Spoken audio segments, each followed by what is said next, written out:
The rain poured like the sky itself was mourning something forgotten, and inside a dimly lit, near-empty roadside diner off Highway 63, time seemed to stand still. The vinyl booths cracked from decades of tired stories, the jukebox in the corner silent as a tomb, and the smell of burnt coffee mixing with fresh pancakes in a way only a place like Mel's Diner could manage. When the bell over the door rang, and in stepped an old man who looked like the storm outside had spit him out. Wild gray hair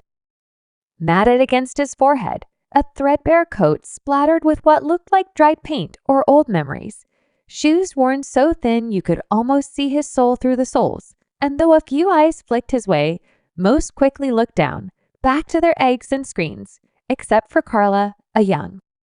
black waitress with a ponytail pulled tight against the long hours, her white shirt slightly wrinkled from the early shift, and a heart full of something this world rarely recognized as valuable. Any more genuine compassion, who smiled like he was the first customer of the day, and not someone the wind had blown in from yesterday's sorrows, greeting him like he mattered, guiding him to a corner booth by the window, asking if he wanted coffee before he could even nod, and when he did, she poured it with steady hands and a warmth that made the cup seem like more than just caffeine. It was salvation in ceramic. He mumbled a thank you, avoiding her eyes, his fingers shaking as he reached for the cup, and she noticed how he scanned the menu like it was written in another language, his lips moving as he calculated prices not in dollars but dignity, and without missing a beat, Carla placed a plate of eggs and toast in front of him, said the cook made too much, smiled when he tried to protest, and added, "We all have those days," even though she knew her boss wouldn't cover it, and it meant digging into her already razor-thin tips, because kindness for her wasn't a transaction, it was a choice, a principle, a quiet rebellion against a world that looked away. What Carla didn't know, what no one in that diner, nor anyone in that town could have guessed, was that the man she just served wasn't some forgotten relic of better days, but Harold Jennings, Lexington, the tech billionaire whose face rarely graced magazines, but whose name rang through boardrooms like a war drum. A man who had everything: mansions, private jets, a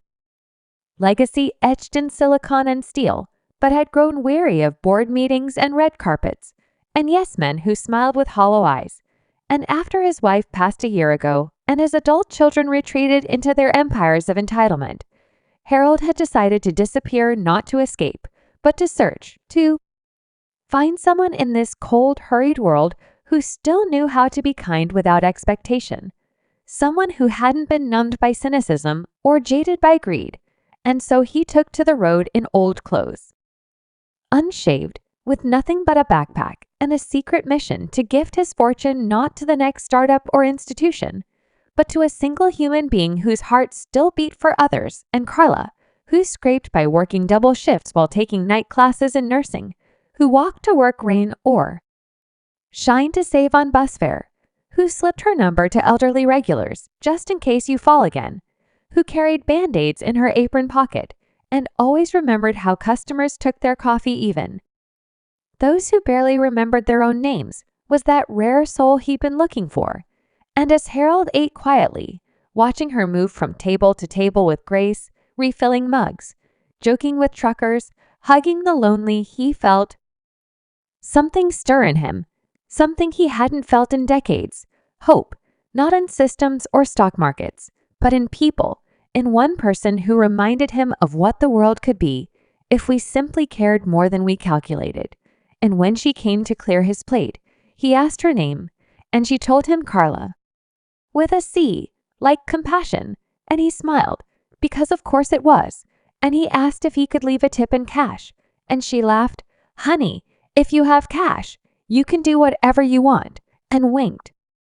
Before heading off to a family with screaming toddlers, leaving him alone with a coffee cup and the weight of a decision he was finally ready to make, he pulled a pen from his coat and wrote on a napkin, not just a note but a life-altering invitation, then tucked it inside an envelope along with a cashier's check for $100,000, not just for the meal or the moment, but because in Carla, he saw a lighthouse in a sea of indifference, and he left it neatly on the table beneath the salt shaker, slipping out the door unnoticed into the misty rain, leaving behind only the echo of a man who had found what money could never buy. When Carla returned and saw the envelope, she thought it was a mistake, maybe someone's forgotten bill, until she opened it and read, "You've been seen. You've been chosen. Call this number," and beside it,